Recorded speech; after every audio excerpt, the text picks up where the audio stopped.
కృషి ఉంటే మనుషులు ఋషులవుతారు అనే మాటకు నిలువెత్తు రూపం మెగాస్టార్ చిరంజీవి. ఫిలిం ఇండస్ట్రీలో ఎలాంటి బ్యాక్గ్రౌండ్ లేకుండా సినిమాపై ప్యాషన్ తో ఇండస్ట్రీకి వచ్చి కెరియర్ బిగినింగ్ లో ఎన్నో అవమానాలు ఎదుర్కొన్నాడు. లక్ష్యం చేరుకోవడం కోసం అలాంటి ఎన్నో అవమానాలను సైతం ఆభరణాలుగా ధరించాడు. ఓర్పుతో నేర్చుకుంటూ నేర్పుతో సినీ ఫీల్డ్లో స్వయం కృషితో ఎదిగాడు.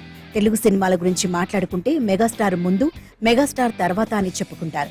అలాంటి మెగాస్టార్ చిరంజీవిని భారతదేశ రెండో అత్యున్నత పురస్కారం పద్మవిభూషణ్ వరించింది. ఎక్కడో మధ్యతరగతి కుటుంబంలో జన్మించిన కొణిదెల శివశంకర వరప్రసాద్ జీవితం ఈ రోజు కోట్ల మందికి ఆదర్శంగా నిలిచింది. ఓవైపు సినిమాల్లో ఎదుగుతూనే మరోవైపు సామాజిక సేవ చేస్తూ ప్రజల గుండెల్లో ఓ మానవతావాదిగా ఎదిగిన చిరంజీవి ప్రస్థానం తలుచుకుంటే ఒళ్ళు గగురు పొడుస్తోంది. అహర్నిశలు నమ్ముకున్న లక్ష్యం కోసమే పట్టుదలతో పోరాడి ఫిలిం ఇండస్ట్రీలో నెంబర్ 1 స్థాయికి ఎదిగాడు. భారతదేశంలో భారతరత్న తర్వాత రెండో అత్యున్నత అవార్డుగా పరిగణించి పద్మవిభూషణ్ అవార్డును ఈ రోజే అందుకోనున్నారు మెగాస్టార్ చిరంజీవి.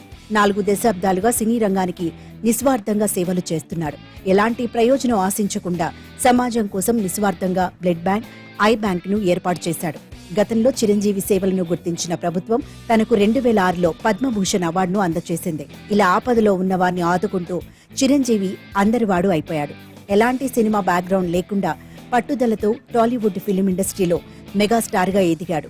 సినీ కెరియర్లో తను నటించిన సినిమాలకు ఎన్నో అవార్డులు వచ్చాయి. అప్పటి వరకు ఓ మూస ధోరణితో సాగుతున్న సినిమాలకు శుభం కార్డు చెప్పి ఎన్నో డిఫరెంట్ స్టోరీస్ లో యాక్ట్ చేసి సూపర్ హిట్స్ అందుకున్నాడు. అప్పట్లో తనదైన డాన్స్ స్టైలుకు కేవలం టాలీవుడే కాదు, బాలీవుడ్ కూడా ఫిదా అయిపోయింది. ప్రాణం ఖరీదు, పునాది రాళ్లు సినిమాలతో ప్రారంభమైన తన సినీ జీవితం ఈ రోజు అందరూ గర్వపడే స్థాయిలో ఉంది. సినిమాని ప్రాణంగా ప్రారంభించిన చిరంజీవికి కెరియర్ బిగినింగ్ లో ఎన్నో ఆటంకాలు ఏర్పడ్డాయి. నీ ముఖానికి సినిమా కూడానా అంటూ చాలా మంది అవహేళన చేశారని చిరంజీవి చాలా సందర్భాల్లో చెప్పారు. అలాంటి చిరంజీవి ఇప్పటి వరకు 150 సినిమాలకు పైగా నటించాడు. కొన్ని కోట్ల మంది అభిమానులను సంపాదించుకున్నాడు.